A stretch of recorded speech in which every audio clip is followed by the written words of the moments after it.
Buenas tardes a todas, a todos. Estamos grabando la tutoría, como suele ser habitual. Vamos a comenzar con cuestiones de organización. Hoy comenzamos al autor, al que el programa publicado por el equipo docente le dedica la última tutoría, el último tema, que es Friedrich Nietzsche.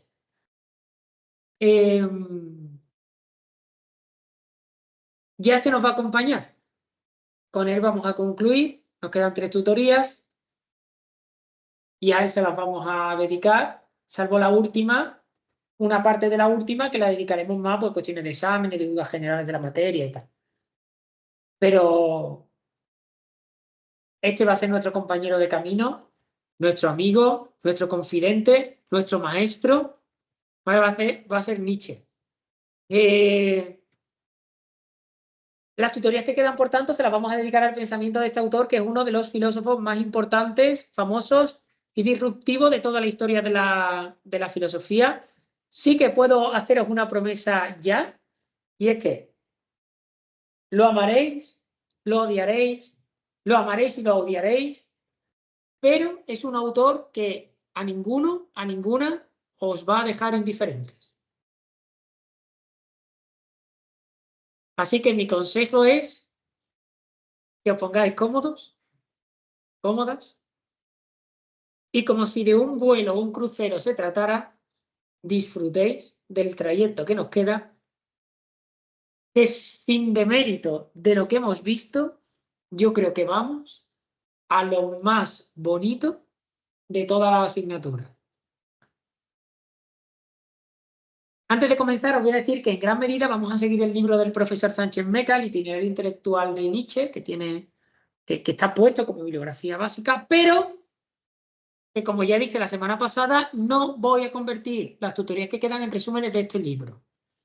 Leerlo forma parte de vuestra obligación como estudiante, hacer esquemas.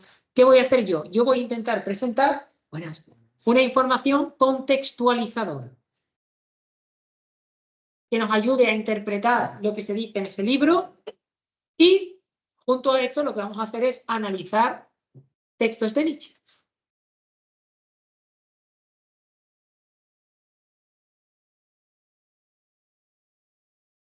Esto es un cuadro real de Nietzsche que hizo Munch, el del grito.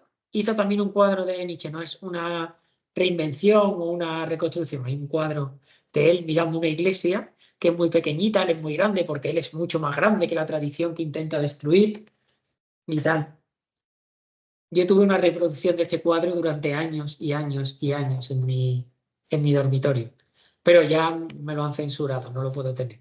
Entonces, la primera pregunta que podemos hacernos al inicio de estas tutorías, de este periplo nietzscheano que aparece ante nosotros es: ¿por qué hablamos todavía de Nietzsche? ¿Tiene sentido seguir haciéndolo? ¿De verdad hay que dedicarle en esta época científica, técnica, de inteligencia artificial, de ChatGPT y todas estas cosas? ¿De verdad hay que dedicarle en esta época todo un capítulo a Nietzsche dentro de una asignatura que se llama Teoría del Conocimiento? Pues bien, estas preguntas son legítimas y la primera respuesta que podríamos dar con carácter aproximativo es que Nietzsche fue un autor con grandes ideas, hasta el punto de que muchas de ellas son actuales y significativas, tal y como vamos a ver.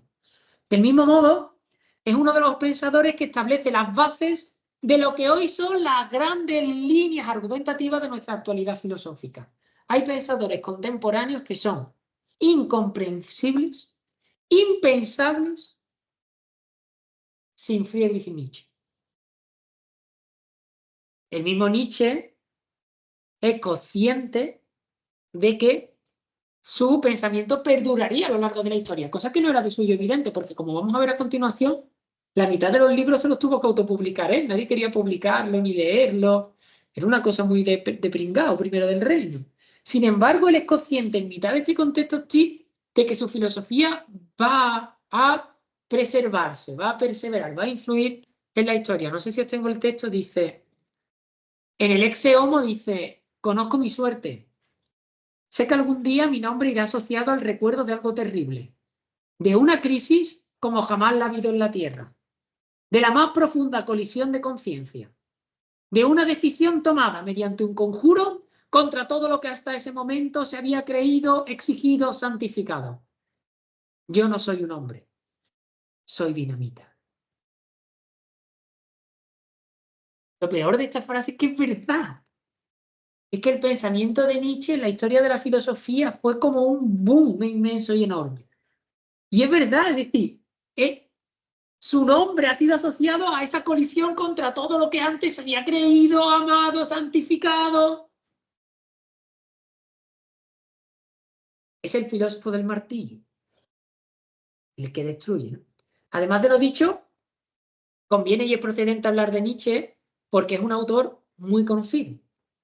Esta es su grandeza, pero también es su miseria. ¿Quién de vosotros, a mano alzada, había oído hablar de Nietzsche antes de empezar la carrera de filosofía? Sí. Vale. No, saber que existía. Que a lo mejor no sabía que existía uno que se llamaba Kierkegaard o Horkheimer, pero sí había oído hablar de Nietzsche. ¿Quién de aquí había leído algo de Nietzsche, aunque fueran fragmentos o un libro o deslavazado antes de entrar? Fragmentos no. Claro, a los aforismos. Esta es la grandeza de Nietzsche. Nietzsche es un icono de la cultura pop. Hay camisetas con su cara, hay pósters, hay fundas de móviles. No hay fundas de móviles de Leibniz. O de San Anselmo de Canterbury, ¿te imaginas? Pero, junto a este conocimiento social extendido, pop, de Nietzsche, hay también un gran desconocimiento. ¿No? Lo habéis dicho muy bien, yo lo conocía, pero no lo conocía en profundidad. O sea, hemos ido a hablar de él, conocemos su icono, el bigote y tal, pero a la hora de la verdad son muy pocos los que lo estudian sistemáticamente, los que ven en él una filosofía, los que van más allá de los aforismos y de las imágenes y metáforas que presenta. Lo peor de esto es que Nietzsche era consciente de que esto era lo que iba a pasarle a él. De hecho, en uno de los textos del Zaratustra dice: todos hablan de mí cuando por la noche se reúnen en torno al fuego, pero nadie piensa en mí. Tal es el nuevo silencio que he descubierto. El murmullo que hacéis a mi alrededor tiende un velo sobre mis pensamientos. Todos hablan de mí, pero nadie piensa en mí. Todos me conocen, saben quién soy, conocen mi cara, tienen póster, han leído aforismos. Todos conocen mi filosofía, pero nadie piensa en mi filosofía. Son muy pocos los académicos que lo estudian sistemáticamente, que se adentran, que traducen sus textos, que buscan sus escritos, que presentan su sistema, que intentan ver en él un pensador que es más allá de la frase rimbombante o bonita. Es sublime, porque esto está en el Zaratustra y es que es precioso. Todos hablan de mí cuando por la noche se reúnen en torno al fuego, ¿no? Los académicos ahí hablando de Nietzsche, ¿no? Los estudiantes de primero de filosofía, hoy el Zaratustra, hoy la genealogía de la moral, pero nadie piensa en mí. Tal es el nuevo silencio que he descubierto. Ese es el silencio de los que hablan, porque se quedan en la superficie. Que juega en otra liga este tío. Nietzsche es además, propiamente hablando, el último de los filósofos modernos y el primero de los posmodernos. Es un filósofo de frontera, de transición. Si tuviéramos que compararlo a un dios de la antigüedad clásica de la que a él tanto le gustaba, sería Jano. Conocéis el dios Jano, ¿no? El que está consagrado el mes de enero, que es el dios de los cambios, de las transiciones y de las puertas, ¿no? Que tiene dos caras. La que mira al pasado, la que mira al presente, al futuro. La que mira adentro, la que mira afuera. Nietzsche es ese filósofo de una naturaleza como Jano, que con una cara mira la modernidad y con otra cara abre la posmodernidad, abre el futuro. Así las cosas, vamos a estructurar esta tutoría en 3 fases. Una biografía ampliada, unas ideas generales sobre el pensamiento de Nietzsche y vamos a hablar de su primer libro. El nacimiento de la tragedia, que es una obra que marca un antes y un después y que de algún modo unifica y a la vez separa su ser filológico, porque Nietzsche no era filósofo, Nietzsche de formación era filólogo. Esta obra, El nacimiento de la tragedia, unifica y separa su ser filológico con su ser filosófico. Bueno, aquí tenéis, ¿no? Conozco mi suerte. Sé que algún día mi nombre, estos textos los he dejado en la diapositiva porque es que habría que leerlo casi con reverencia. Y todos hablan. Vamos a la bibliografía.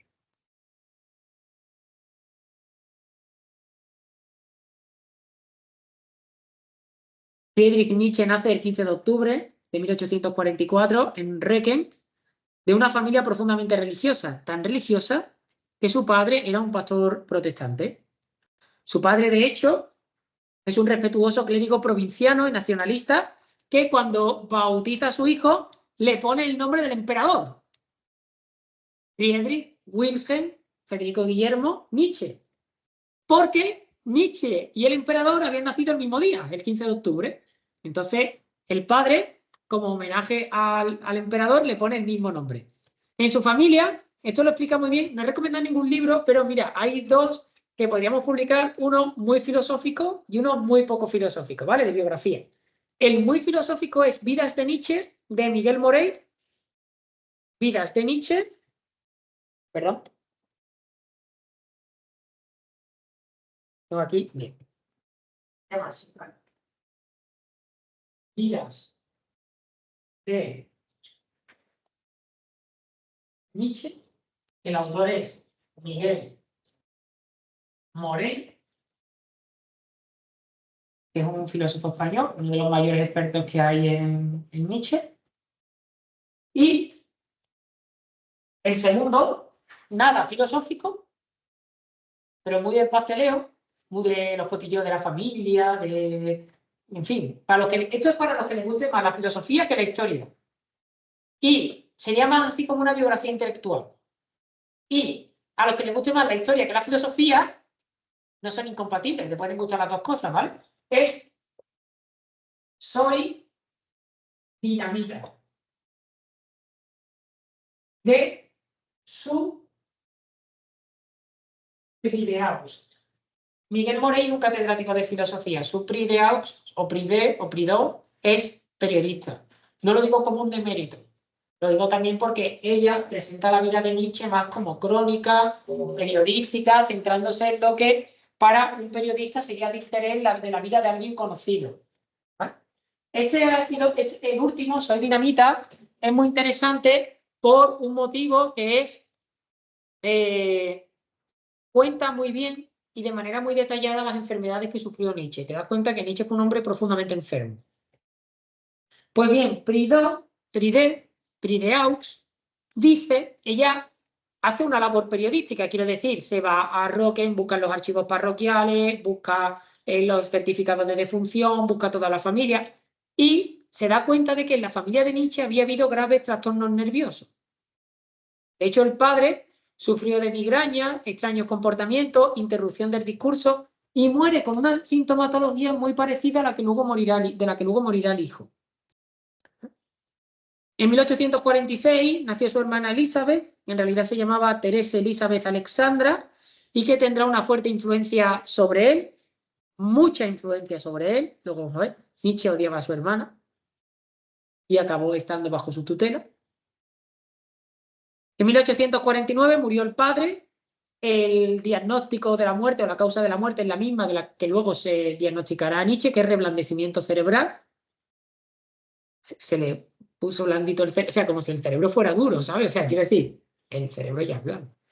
La familia se traslada entonces a Naumburgo y Nietzsche queda al cuidado de su madre y de su hermana, que aunque más pequeña, siempre ejerce un fuerte ascendiente sobre él. De hecho, Nietzsche habla en una de sus cartas de la enfermedad de las cadenas, que es la que la ata a su madre y a su hermana. Él está deseando salir de su casa.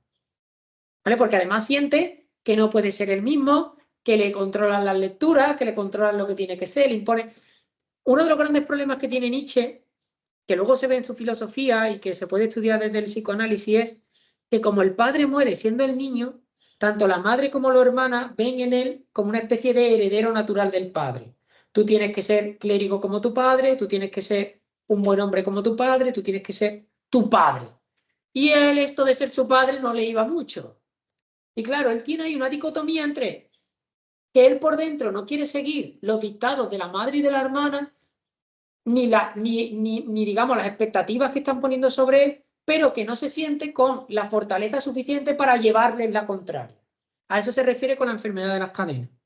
No le gusta el puritanismo reinante, aunque no reacciona contra él y él mismo se llama pequeño y consumado filisteo. Que es en su diario dice que es un pequeño. Nietzsche escribió toda la vida, ¿vale? Entonces tiene diarios de cuando era pequeño y tal. Tiene unos diarios, tiene unos textos que sorprenden que sea de Nietzsche. Tiene uno en el que dice, oh Dios, me abandono a ti porque sé que lo que me mande el Señor será para mi bien.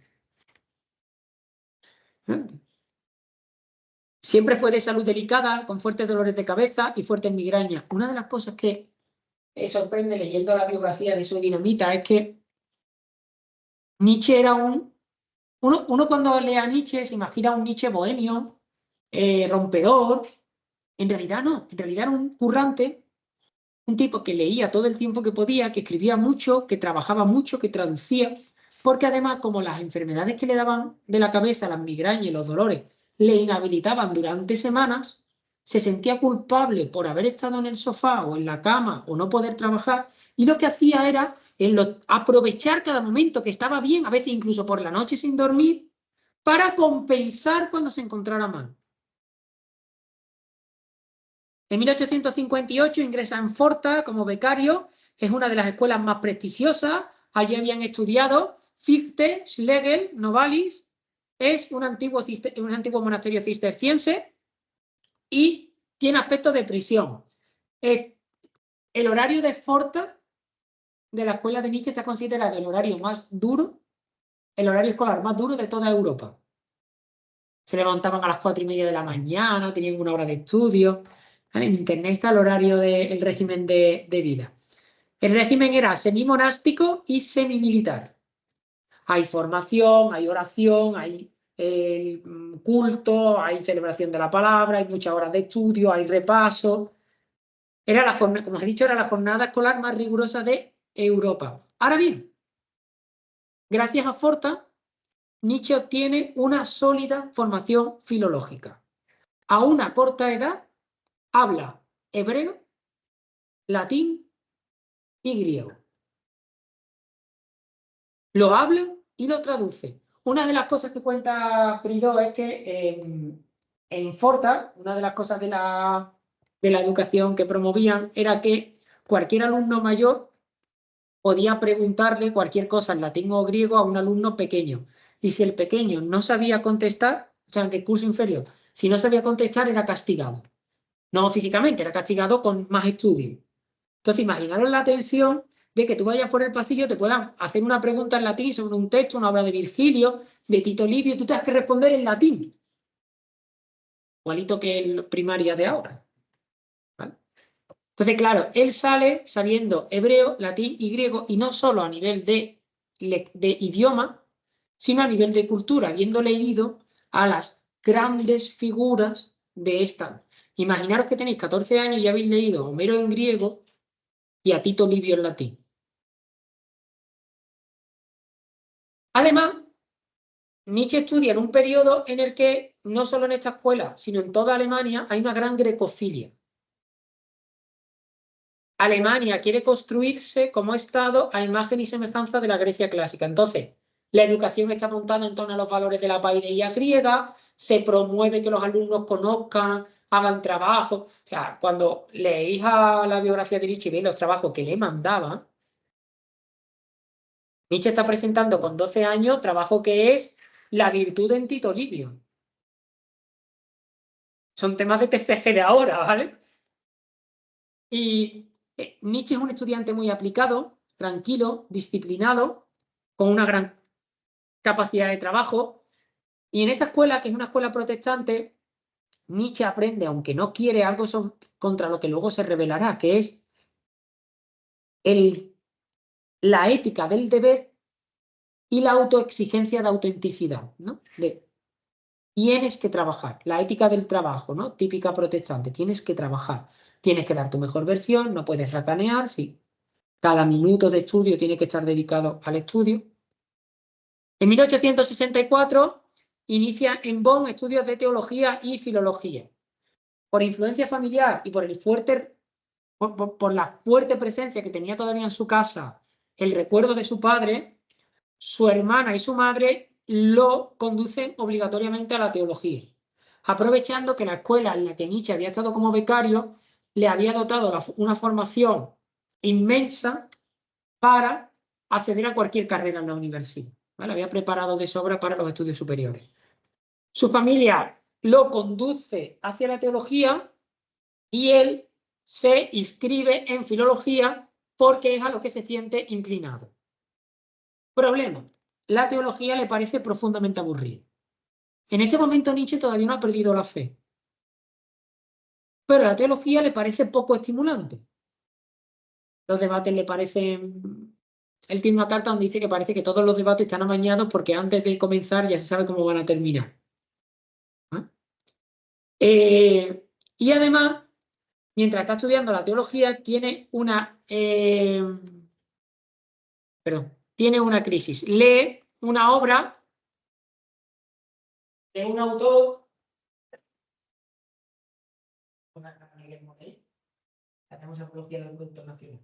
de David Strauss, y esta obra hace crack con su fe. David Strauss es un autor que plantea que, por primera vez, tengo que explicarlo para que veáis a qué se debe la crisis de fe, ¿vale? David Strauss plantea que una cosa es el Jesús histórico, que es un profeta de Galilea, del cual nos han llegado ciertos testimonios, que predica, es de las llamadas figuras de los profetas apocalípticos del siglo I. Promueve predica que el mundo se va a acabar, que hay que convertirse, que va a llegar el reino de Dios, pero no entendido en un sentido escatológico espiritual, sino en un sentido real. Es decir, que Dios va a bajar del cielo, va a poner a caldo a los romanos, se va a sentar en el trono de David, el Mesías a su derecha y va a poner orden. ¿Vale?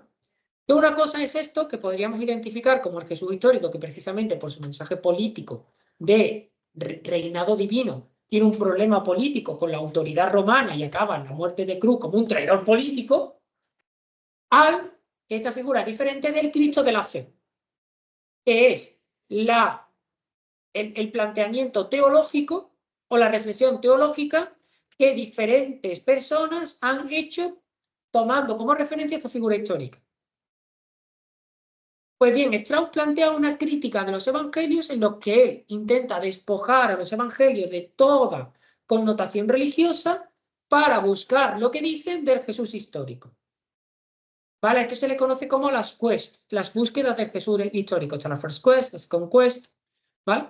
Que es, utilizando la fuente religiosa, vamos a caparla de todo lo que sea añadido teológico para ver qué dicen del Jesús histórico. Hay experimentos interesantes, como por ejemplo la búsqueda de la ipsísima verba, de qué es de lo que se supone que dice Jesús, lo que verdaderamente es posible que dijera Jesús, y no reconstrucción posterior del mensaje, etcétera, etcétera. Pues bien, esta dicotomía entre estas dos figuras y la posibilidad de que el Cristo de la fe no tenga nada que ver con el Jesús histórico hacen en Nietzsche... Y él se da cuenta de que empieza a perder la fe. Y por eso, en 1865, un año después de haber comenzado la teología y la filología, abandona la teología y marcha a Leipzig a estudiar solo filología. En Leipzig se vuelve o se convierte en discípulo de Ritschl, de hecho llega a ser el discípulo predilecto de Ritschl, y conoce y trae amistad con Roth, hasta el punto de que a los 21 años es una persona que goza de mucho prestigio, un alumno, por decirlo así, que goza de mucho prestigio entre sus profesores, que ven en él el futuro de la filología. Con esta edad, con 21 años, lee El mundo como voluntad y representación de Schopenhauer y se adhiere internamente, luego lo criticarán en algunos aspectos, pero durante toda la vida Nietzsche estará muy adherido internamente a la filosofía de Schopenhauer. Hasta el punto de que una de las obras que publica, Las consideraciones intempestivas, la dedicará o lo hará con un fuerte espíritu schopenhaueriano. Nietzsche en este momento, cuando tiene 21 años, acepta el voluntarismo en la concepción del mundo, pero rechaza el pesimismo, ¿vale? Nietzsche nunca será un autor pesimista. Será nihilista, pero nunca pesimista. De su época de estudiante universitario hay una leyenda que suele contarse, yo la voy a contar aquí, me vais a disculpar, ¿vale? Esto no está acreditado históricamente. Nietzsche siempre tuvo muchos problemas de dinero, ¿vale? Entonces, tuvo que aceptar pequeños trabajos para complementar la escasa asignación que le daba su familia, máxime habiendo dejado la teología, lo cual supuso en su casa un verdadero conflicto, ¿vale? Y la familia lo presionó con el dinero. No quieres estudiar lo que nosotros queremos que estudie, pues no te mantendremos durante tu vida de estudiante. Él siempre estuvo becado, siempre tuvo la suerte de que sus profesores apostaran por él y le ayudaran con becas, con pequeños trabajos, pero dice la leyenda que por aquella época en Leipzig estaba muy de moda entre los estudiantes ir a los lupanares, ¿vale? A los burdeles. Pues bien, pues Nietzsche dice la leyenda que uno de los trabajos que tenía era tocar el piano. Sabéis que todos los burdeles tienen una zona, ¿vale? Donde uno entra en contacto y negocia las condiciones del contrato, donde suele haber bebida, muy buen ambiente, y cuando uno ya ha negociado las condiciones del contrato, pues va a la consumación del contrato a otro lugar más privado e íntimo, ¿vale? Pues dice la leyenda que Nietzsche, pues tocaba, uno de sus trabajos era tocar el piano, ¿no? Mientras sus compañeros, pues estaban allí negociando las condiciones generales de la contratación. Pero claro, hay una leyenda de la leyenda que dice que además del piano, Nietzsche pues tocaba otras cosas y pues acabó contrayendo la sífilis en este lugar. Esta leyenda, esta de que además del piano tocaba lo que no era el piano, se debe a que durante muchísimo tiempo uno de los grandes bulos de la historia de la filosofía fue que Nietzsche murió de sífilis. Esto fue desmentido por un libro muy interesante que publica un médico alemán en el que, tomando las biografías de Nietzsche y las crónicas que hay que hace su hermana y otros biógrafos de su muerte, analiza la sintomatología y ver si es compatible con las fases finales de la sífilis. Se da cuenta de que no, de que es más probable que Nietzsche tuviera alguna enfermedad mental de carácter degenerativo y hereditario, porque se parece mucho a la sintomatología del padre, que verdaderamente la sífilis. Entonces parece que Nietzsche, de hecho, en este reestudio de la figura de Nietzsche, Nietzsche parece una figura como que nunca tuvo ningún interés por el sexo femenino. A este nivel, ¿no? Al nivel puede de tener que ir a estos lugares y tal. Sí que se enamora en un momento determinado, pero la cosa no sale bien. Y bueno, ahora la contaremos. En 1868 conoce a Richard Wagner, cuya amistad será muy intensa durante algunos años. Wagner y él son amigos del alma hasta que dejan de serlo, y cuando dejan de serlo, lo son a lo bestia. Son tan amigos como enemigos luego. En 1869 alcanza el puesto de profesor en Basilea, que es una sociedad, la sociedad de Basilea es una sociedad conservadora y acomodada. Él consigue este puesto por influencia de Ritschl y antes de ser doctor. Ritschl le dice a la Universidad de Basilea: tengo una joyita. Puede ser la figura más descollante de la filología en los próximos 10 años. Se la van a rifar. Ahora mismo nadie le ofrece trabajo porque está en formación. Asegúratelo ya. Vale. Ese mismo año renuncia a la ciudadanía alemana, pero nunca llega a adquirir la nacionalidad suiza.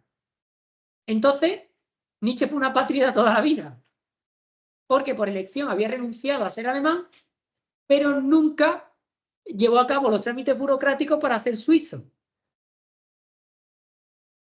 Nunca fue nada. Lo cual le pega un montón a este filósofo, ¿vale? Lo de ser apátrida. En esta época, o de esta época, se le describe como un poco bajo, sin alcanzar la altura media. Si alguna vez han llamado bajito, es el mejor piropo que os pueden hacer porque sois como Nietzsche. Un poco bajo, sin alcanzar la altura media, de complexión robusta, esmeradamente vestido con buen gusto, exhibía un aspecto distinguido, con su gran bigote y sus ojos muy engastados y pensativos. Era un hombre con Sentido de la estética, le gustaba ir guapo, ¿no? Que ahora mismo los nietzscheanos son gente que va por ahí con la camiseta, las greñas, el pantalón roto. Un grupo de nietzscheanos, ¿vale? Porque tendríais que ver cómo va el autor del libro. Pero Nietzsche en sí va siempre muy bien vestido. Era un hombre muy atildado, muy elegante. En 1870, obtiene el puesto de catedrático. En el 72 es una figura meteórica, ¿eh? En el 69 lo contratan, un año después catedrático. En el 72 publica su gran obra, que a la vez es su gran desgracia.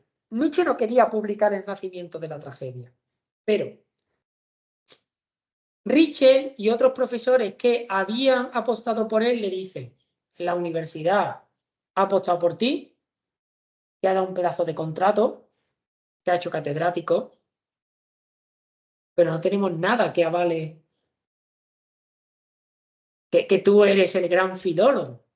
Tienes que darnos tu gran obra, ¿no? La gran obra que avale que efectivamente tú, Nietzsche, eres la gran promesa de la próxima generación. Y entonces publica El nacimiento de la tragedia. Libro que no solo le presenta como el gran, o sea, lejos de presentarle, perdón, como la gran promesa de la filología, es un libro que no hace esto, sino que antes, al contrario, es duramente criticado por toda la filología académica. Hasta el punto de que, ahí se me ha ido el nombre, Wilamowitz, que era el gran filólogo de la época, hace una crítica brutalmente destructiva de este libro, dura, que concluye con unas palabras, no literalmente como yo las voy a decir, pero que son, estos sí que fueron dinamita en el momento, que es: el libro es tan malo y está tan alejado de la metodología, de los conocimientos y de la investigación que debe hacer un filólogo de verdad, que no solo Nietzsche se presenta como el peor de todos los filólogos, sino que, y aquí viene el punto, cualquier estudiante que vaya a su clase verá comprometido su prestigio. O sea, no solo él ha perdido todo el prestigio que tenía y que ya no va a poder recuperar, sino que cualquier persona que vaya a sus clases ve comprometido su prestigio. Nietzsche tardará años en responder a Wilamowitz, a esta crítica de Wilamowitz, pero lo hace en un capítulo del Zaratustra que se llama De los doctos, y que no se entiende bien si no se contextualiza con este conflicto de: yo os he dado mi obra maestra y vosotros la habéis destrozado y me habéis ensartado y martirizado. Dice así el capítulo, está en la segunda parte del Zaratustra. Dice: mientras yo yacía dormido en el suelo, vino una oveja. La oveja es Wilamowitz, ¿vale? Vais a ver lo que hace la oveja. Vino una oveja a pacer de la corona de hiedra de mi cabeza, la corona de los doctores. Pació, se la comió y dijo: Zaratustra ha dejado de ser un doctor. Es lo que hizo Wilamowitz. Yo tenía mi corona, la obra que me iba a coronar, que era El nacimiento de la tragedia. Yo era catedrático, yo era prestigiado, y vino la oveja esta de mierda, se comió la corona, destrozó el libro y dijo: Zaratustra ha dejado de ser un doctor. Así dijo, y se marchó hinchada y orgullosa. Porque era Wilamowitz. Me lo ha contado un niño.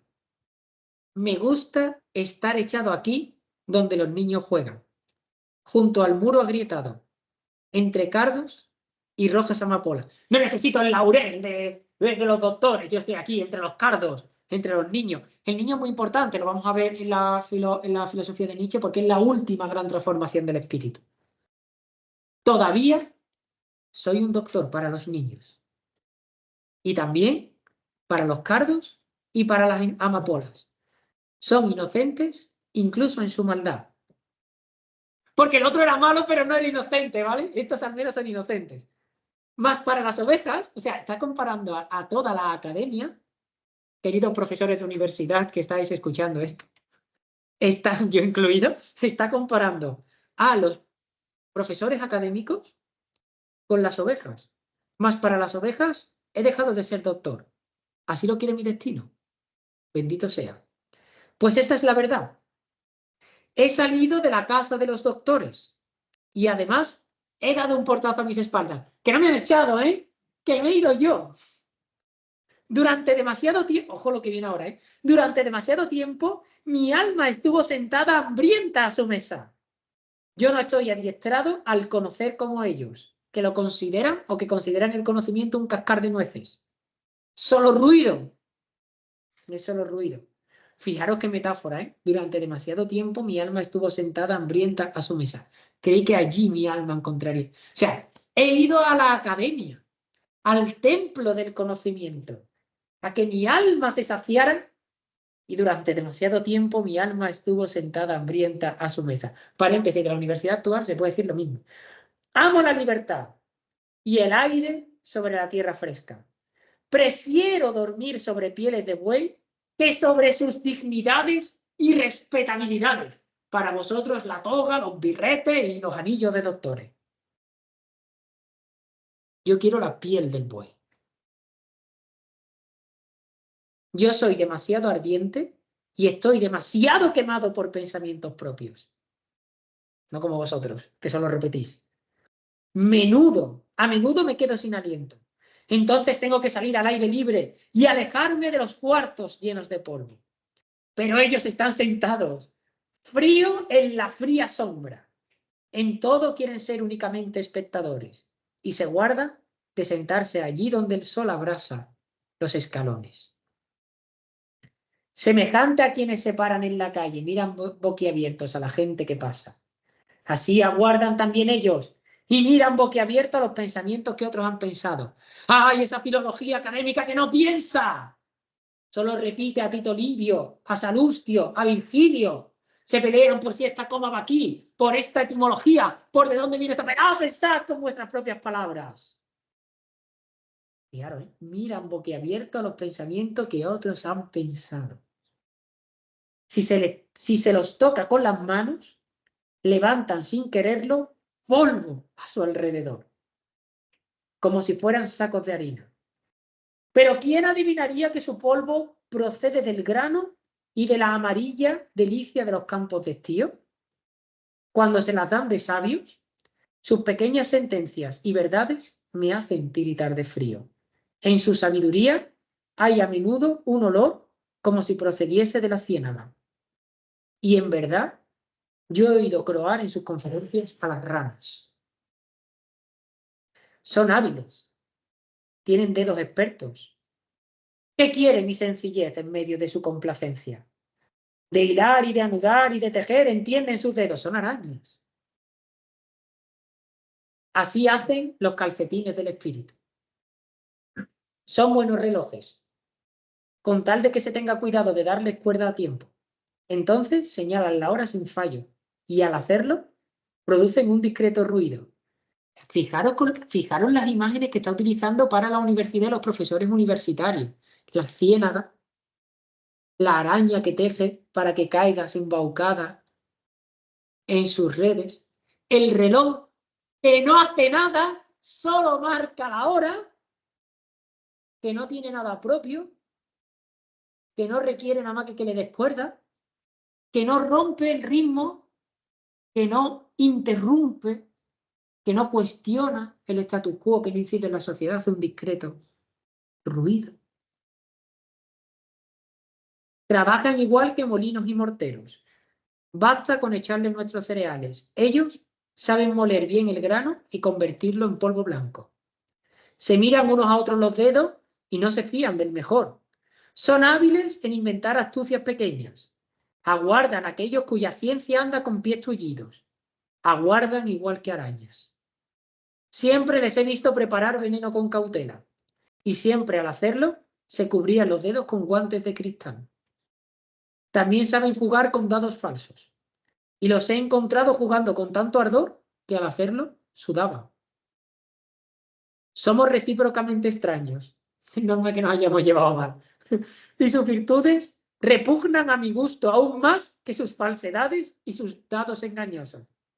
Y cuando yo habitaba entre ellos, habitaba por encima de ellos. Por eso se enojaron conmigo, porque yo no era una rana, ni una araña, ni trucaba, ni me quedaban mis pequeñas sentencias de porquería. Yo era superior a ellos. No quieren siquiera oír decir que alguien camina por encima de sus cabezas. Y por ello colocaron madera y tierra e inmundicias entre mí y sus cabezas. No soportan que alguien sea más listo que ellos.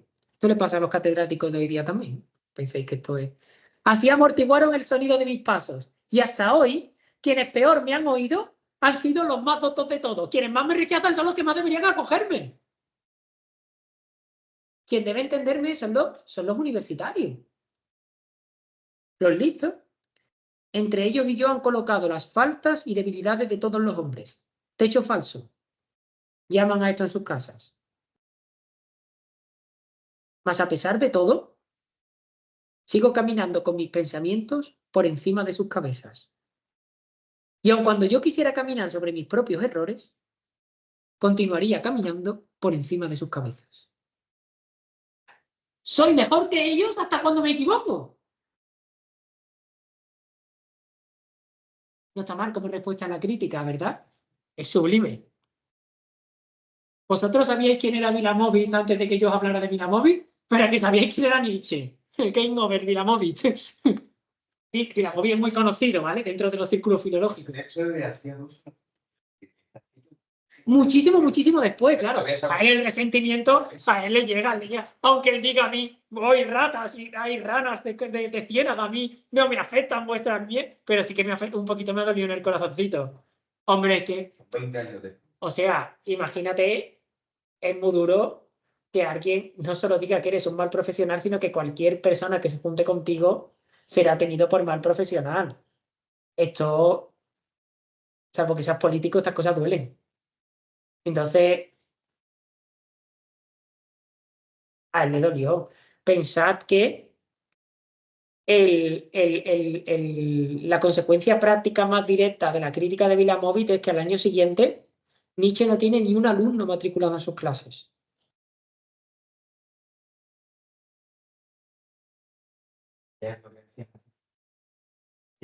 Vamos a ver, vamos a ver, vamos a ver. No admira la polis clásica, sino que se va un poquito más atrás en su tesis, ¿no? Y eso, por lo visto, no sé. Lo está presentando de una manera muy inocente, como, muy bueno, es que lo único que hace es que en vez de fijar el punto aquí, lo fija 50 años más para adelante. No, no, no. Él hace una enmienda a la totalidad de la visión idealizada de la Grecia clásica, explicando que esa visión que defendían todos los filólogos de una manera científica y académica no solo era falsa, sino que además era mentira.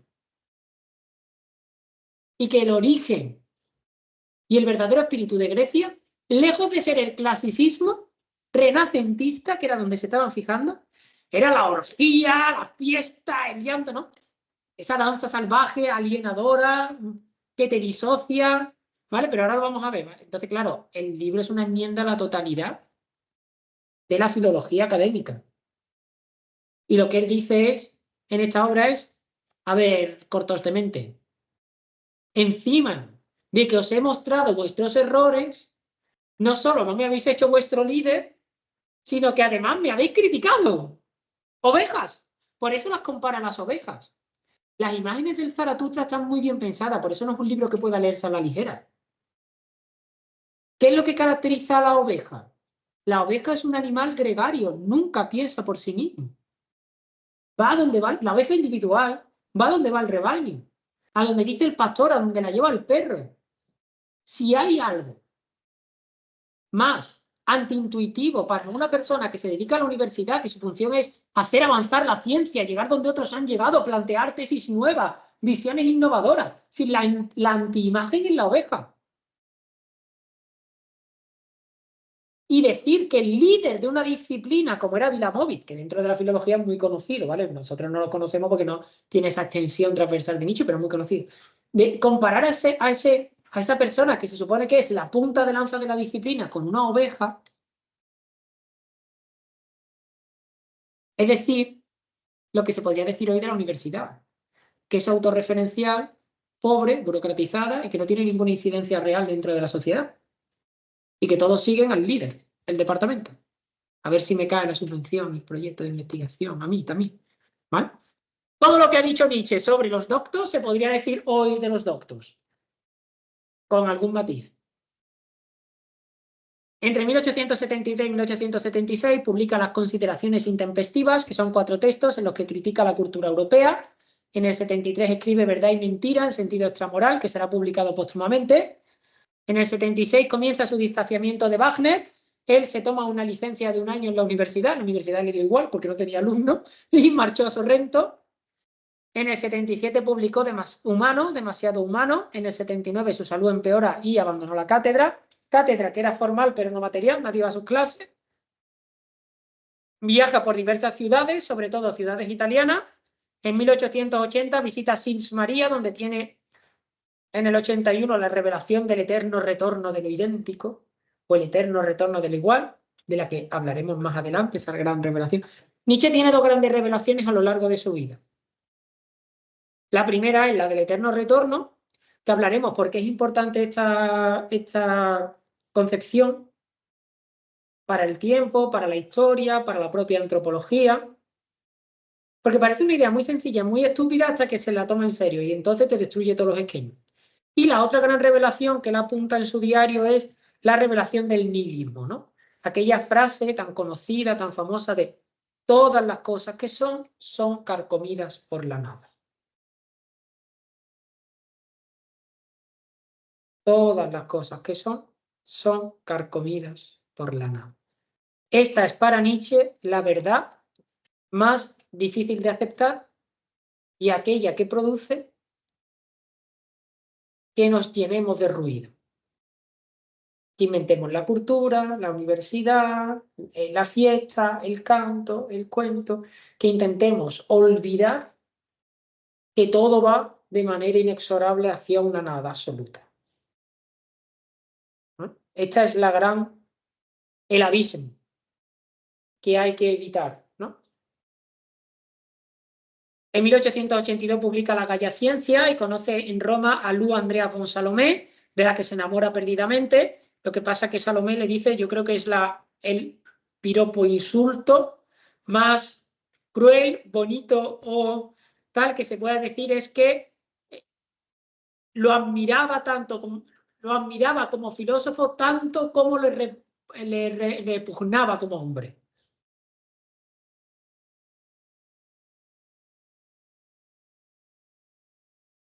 Entre 1883 y 1885 publicó el Zaratustra. El Zaratustra, que seguro que es un libro del que todos habíais oído hablar antes de venir aquí, lo tuvo que publicar con dinero de su bolsillo.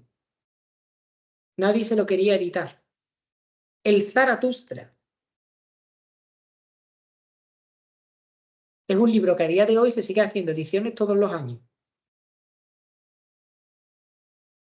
En 1886 publica Más allá del bien y del mal, 1 año después La genealogía de la moral. En el 88, George Brandes da a conocer la obra de Nietzsche en la Universidad de Copenhague. Es la primera vez que Nietzsche es reconocido públicamente como un filósofo y que su obra trasciende los límites, no pasa nada, de lo que es su círculo, y es un drama porque cuando Nietzsche está ganando fama, empieza a descollar, le da colapso mental en Turín.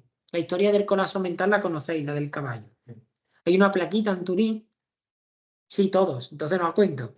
Hay una plaquita en Turín donde dice, aquí Nietzsche tuvo su famosa anécdota del caballo, donde ve al caballo que está haciendo, hay un señor, un cochero con un caballo, le está dando con el látigo, entonces a Nietzsche aquello le llega al alma y entonces se pone entre el caballo y el látigo y abraza al caballo y le pide perdón por los males que le está dando la humanidad. Y después de ese colapso mental, en el que Nietzsche llora y debe ser llevado por las personas que están allí a la posada en la que se está quedando, comienza a mandar las cartas de la locura, que son una serie de cartas que le manda a Cosima, a Wagner, a amigos, a su hermana, donde firma como el anticristo, el crucificado, Dionisio Baco.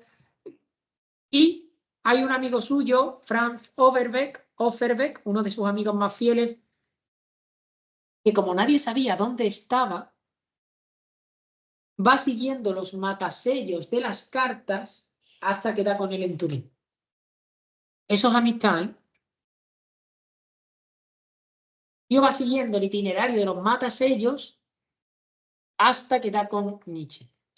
Tras este ataque, bueno, Nietzsche lo consigue llevar a su país, a su casa, donde está la hermana y la madre, consigue que lo vea un médico y se le diagnostica reblandecimiento cerebral como al padre o parálisis cerebral progresiva.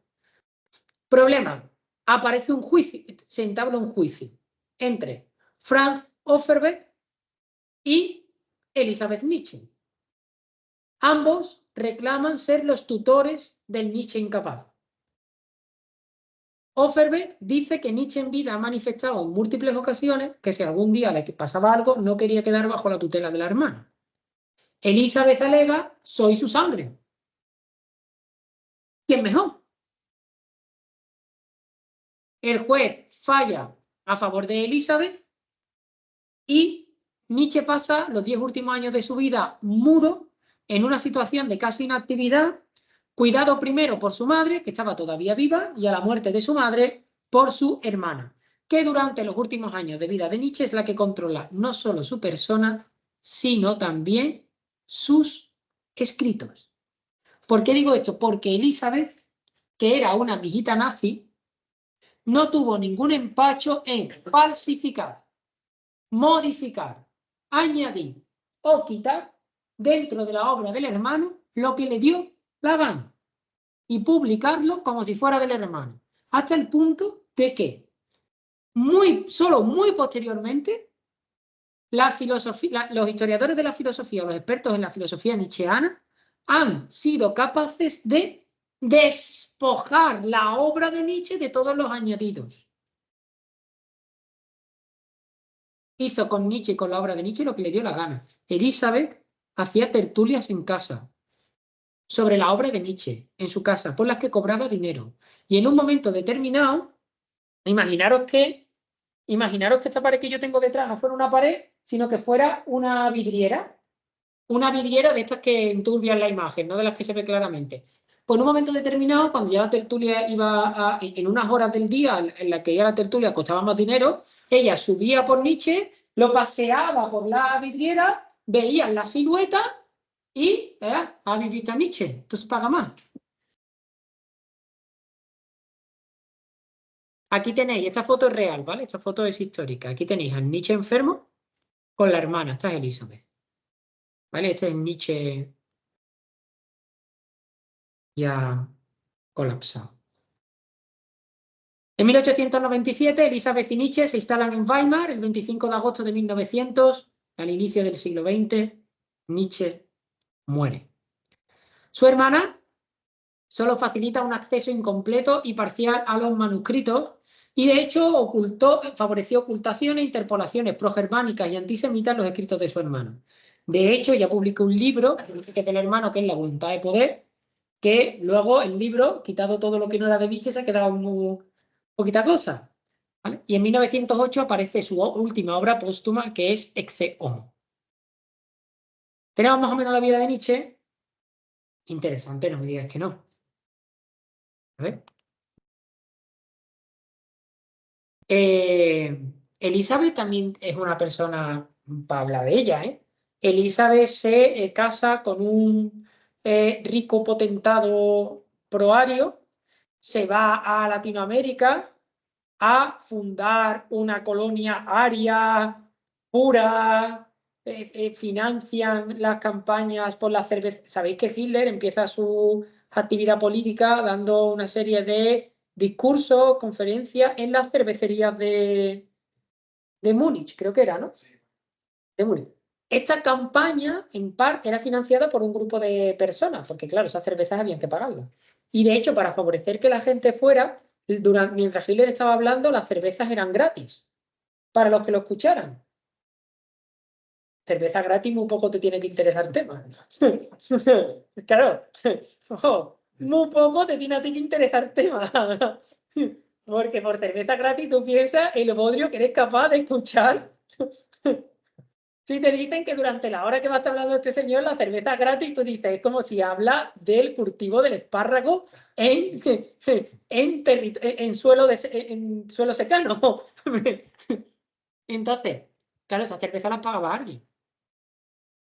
Elizabeth Nietzsche, sobre todo la fortuna del marido, era una de las que financiaba. Elizabeth le regala a Adolfo el bastón del filósofo, el bastón de su hermano. Y es una de las que o principalmente contribuyó en su momento a ver en Nietzsche un precursor de los nazis. ¿Cómo va a ser el precursor del totalitarismo nazi una patria? Pero es que además, si alguien lee el Zaratustra, es que hay fragmentos donde parece que verdaderamente él está vislumbrando el futuro totalitario de Alemania. Es que tendríais que ver a Nietzsche cuando dice en el Zaratustra que el Estado es el más frío de todos los monstruos fríos. ¿Cómo va a ser estatista un tío que dice eso?